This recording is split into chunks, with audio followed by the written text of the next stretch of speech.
The number of Jersey cows across the world is growing. More dairy farmers are switching from traditional breeds to Jerseys. As larger cows require more space and management costs increase, the smaller yet high-performance Jerseys provide a sustainable alternative. But how can switching breeds be beneficial for your dairy business? And what makes Jersey the ideal breed for this purpose? To learn more and get tips on making the transition go smoothly, we invited 2 Jersey cow experts to share their experience and knowledge on how to breed healthy and profitable Jersey cows. Peter Larson, Senior Breeding Manager for VikingJersey at VikingGenetics, and Lauge Jakobsen, Herd Manager at Gram and Nybøl Estates in Denmark. This is the BreedCast produced by VikingGenetics. I'm your host, Tomás De La Rosa. Hello and welcome, Peter and Lauge. Thanks for joining us today. Thank you. Thank you very much. Jersey has been one of Denmark's characteristic breeds, a symbol of cattle breeding in Denmark for over 125 years. However, it wasn't until recently that Jersey saw an explosion in popularity across the world. Why is that, Peter? Well, to start with, the Jerseys were actually quite popular because from the start, the Jerseys were bred because of their high butterfat percentage in the milk. And Jerseys were actually world leaders in producing butterfat. So they became very, very popular.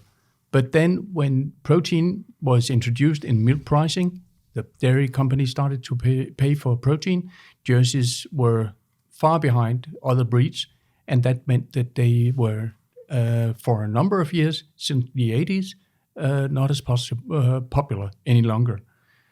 Lately, we have gotten new research showing that Jerseys are on track and they are more efficient than the bigger cows. So lately, we have regained the popularity. And what is it that makes the Jersey cow a profitable alternative to more traditional larger breeds? Lauge? Yeah, first of all, it's a smaller cow. That means the intake of dry matter is lower. But comparing to the Holstein, for instance, then more milk come out of the intake of dry matter. That's one of the the biggest reasons, as I see it. And then we also, our experiences from research and also from the data we collect in farms, that the Jerseys are healthier, a little longer living. So all those cost-related traits are to the benefit for the Jerseys. Beyond them being more efficient cows, what are the advantages of working with a smaller breed like Jersey? I'd say it's easier to handle because it's smaller, it's not that strong. But also it's a very curious cow. If you wanted to go somewhere or to, for instance, if you have a robot system, it will go in there automatically because it wants to see what's going on there. And with the restrictions, environmental restrictions and others that the farmers produce under, then we see that the size matters because you can have more Jerseys, no matter if it's the space inside the barn or if it's outside.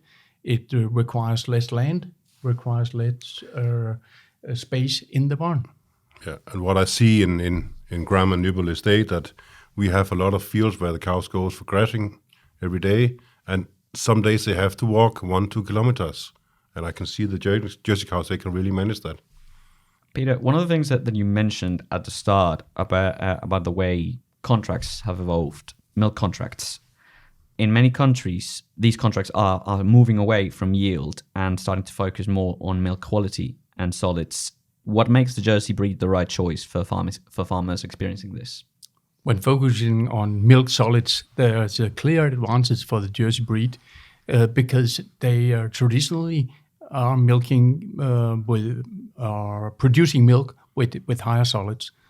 Currently, the Viking Jerseys have a fat percentage of approximately 6% and a protein percent of 4.3%. And that is sky high compared to other breeds. So you can produce the milk solids with less water. And that's beneficial both for the cow and for the dairy producer. In what environment and production systems do Jerseys perform best? In all. No, that would, maybe not in all, but depending on conditions. But in nearly all, if, for instance, you're paid for milk volume, and in certain parts of the world, there are dairy companies only paying for volume. If the milk goes for drinking milk, then jerseys will not be the ideal breed, but they fit well in all conditions. Lauge, how are they performing in Gram and Nybøl's production system? They are performing really well because we have 3 farms where we are milking cows, and one of the farms we have only Jersey cows. And now we are producing all the food we need, all the concentrate, we are producing all on our own land, and I can see the Jersey cows, they can really get the benefit out of it. Thank you. And for those of you who want a deeper dive into the VikingJersey breed, we have a dedicated episode in which Peter tells us everything about growing up on a Jersey farm and his life experiences with the breed, which I recommend you listen to.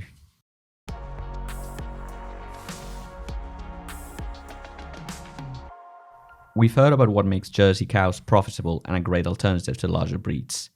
Now, I'd like to focus on what farmers should look out for when switching breeds. Peter, what are some situations in which a farmer should consider switching breeds? Well, it's the conditions that you produce under. It can be both the external conditions, like the milk pricing, like price of land. So you need to consider under what external conditions you work under, but then also the internal conditions, like I mentioned earlier, about the space in the barn, in the milking parlor, grazing like Lauge mentioned before. So there are also some internal that you have to look at. Do the smaller breed fit into what I can offer to the cow? And that's what you have been considering when you swap to jerseys.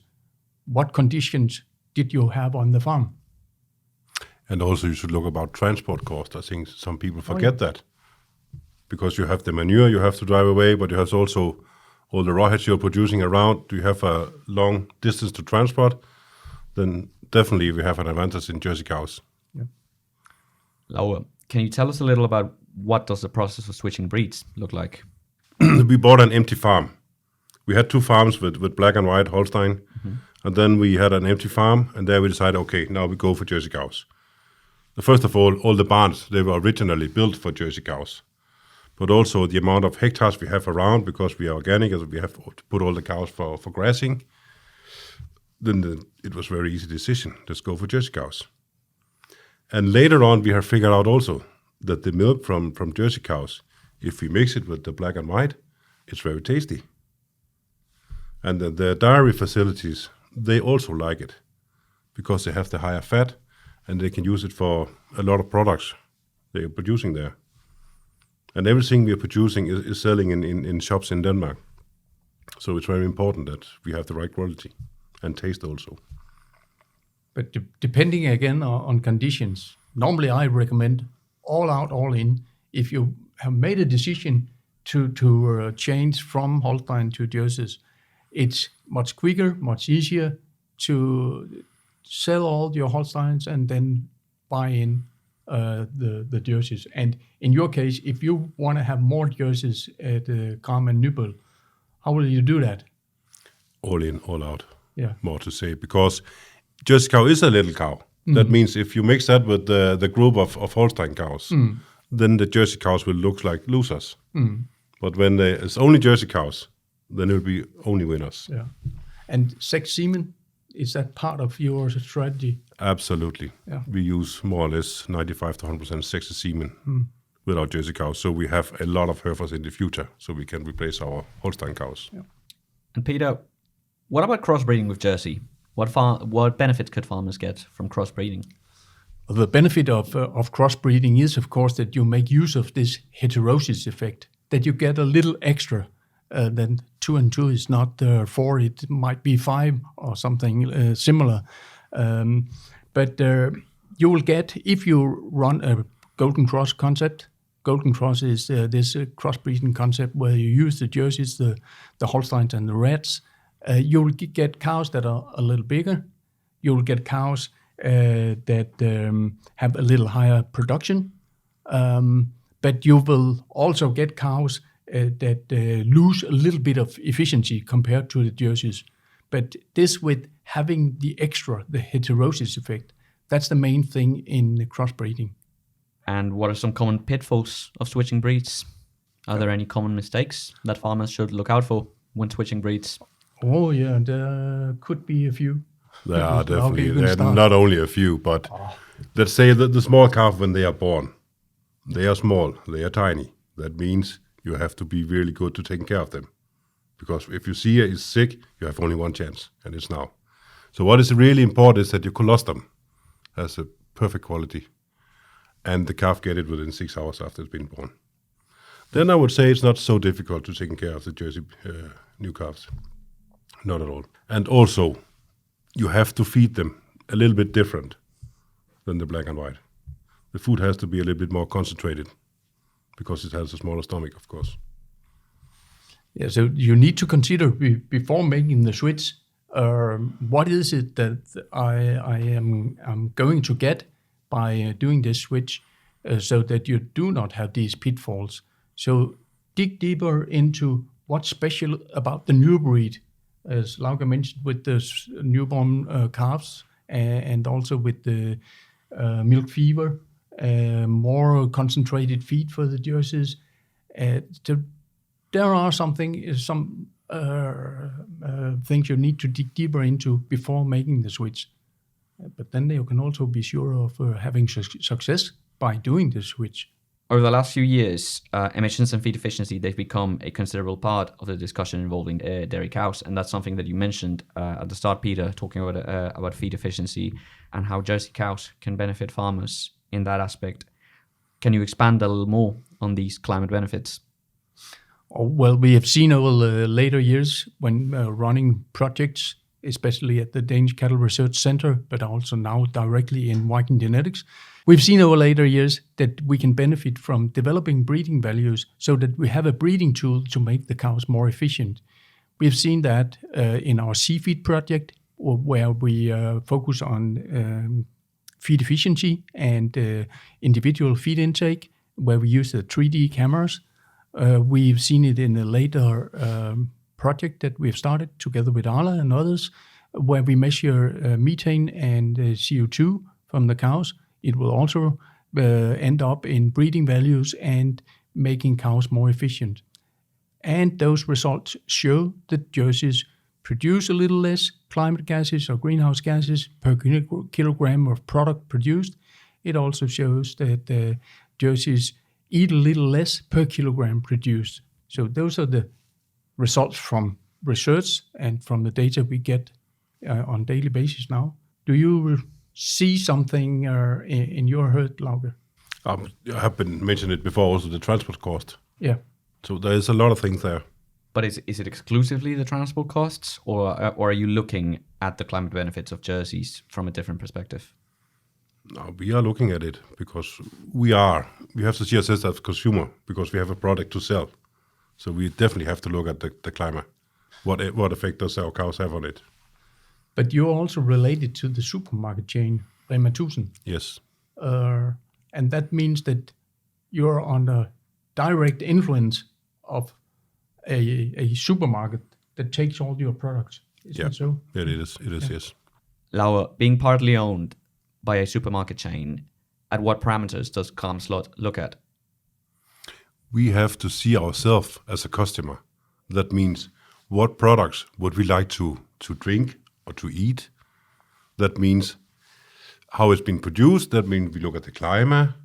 We look also about the farms, how when people come around as a visitor, do we show something which people like to see? That means how are the animals behaving? Which conditions do they have? All those small parameters. And then also we have to make products which are tasty, because if they don't like our products, we cannot sell them. And that's why we have more and more Jersey cows also, because the milk is more tasty, because the fat is a bit higher. And what happens if customers are not satisfied with the quality of the product? Then I have to look for another job, more or less to say, because we are really depending on the customer. And all farmers have to see themselves in that way in the future. I have no doubt about that, because we are so depending on that we can sell our products. But you have a brand, Graham Slot, and Ray Matuson has a brand. Yeah. So if you make a mistake, or if some of the consumers are not pleased with what you produced, then it'll affect you directly.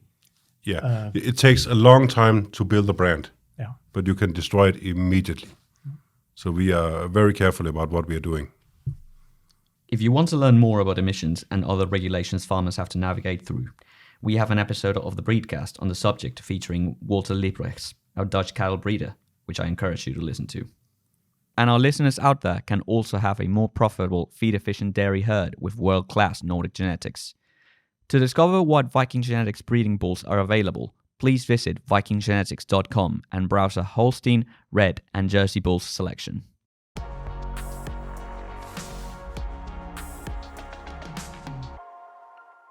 We've spoken about what dairy farmers should look out for when switching breeds and why Jersey is an excellent option for farmers looking to purebreed or crossbreed alike.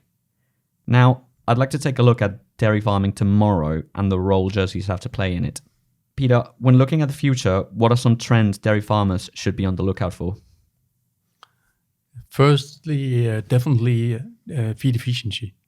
Efficiency is a new trait, and it's a trait with a very, very high value for the dairy farmers. So I think most will prioritize that from now on. Then next will be emissions. Not all are able to measure emissions per cow or on individual basis, but it will come shortly. And then we are looking at traits like longevity, lifetime production, and a trait that it's not actually a trait, workability. How are the cows to work with? How's their temper? Do they have good memory? Something that relates to the daily work with the cows. What trends are you in the lookout for in Gram and Nybøl? Peter has more or less mentioned most of it, because climate is really important to us also. Because the consumer, they will look at that in the future. But also what he said about feed efficiency is really, really important. Because it's where the money is, also for the farmer. Because our biggest cost on the farm is the food. That's also special in your case, that you produce all the feed yourself. You don't buy in any, don't you? No, we don't buy any concentrate at all. No. We produce everything. It's oats, it's beans, lupins, some rape, and we only buy minerals, calcium, whatever they need. Yeah. But the rest we produce ourselves. Yeah. And that is also why I mentioned transport costs, because it's really important also. What about soya? Soya. We stopped using that last year. And when we did that, I could not see the Jersey cows went down in the yield. That means that the feed efficiency is really, really good. But I saw among the Holstein cows that they dropped 1 liter of milk. But the Jersey cows, they continue producing. Jersey cows have been called the cows of the future for some time now. But from a genetic progress perspective, what does the ideal future of Jersey cows look like to you, Peter? The ideal Jersey cow is a Jersey cow that's efficient, less emissions, long living, high lifetime production, and then something else that I see in the future coming, it is that they are all polled, no horns any longer, that they will all be A2, so that the protein fraction in the milk will change a little. They will all be free of defects and littles, so that the farmer does not need to consider all these pitfalls that he could be challenged with. All the bulls that we breed for him, they will be bulls that are ideal type and much easier to make the choice. Lauge, what breeding traits do you look at in Gram and Nybøl? Of course, yield is important. We cannot deny that. But looking to the feed efficient also, it's very important. But also we look at it, how does the cow perform? That means, how often do we have a wet coming there? The legs, they are really good. The udder is very good. That means for the guys who are milking, it's very easy to work with. And in general, a healthy cow is what we are looking for. Long-lasting cow, more to say simple. Producing good milk, not a lot of cost for the veterinarian.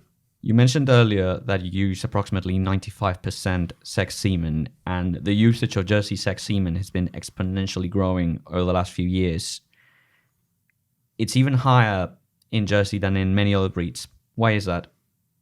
The first thing is because when we get bulls, it's not easy to get rid of them, so to say.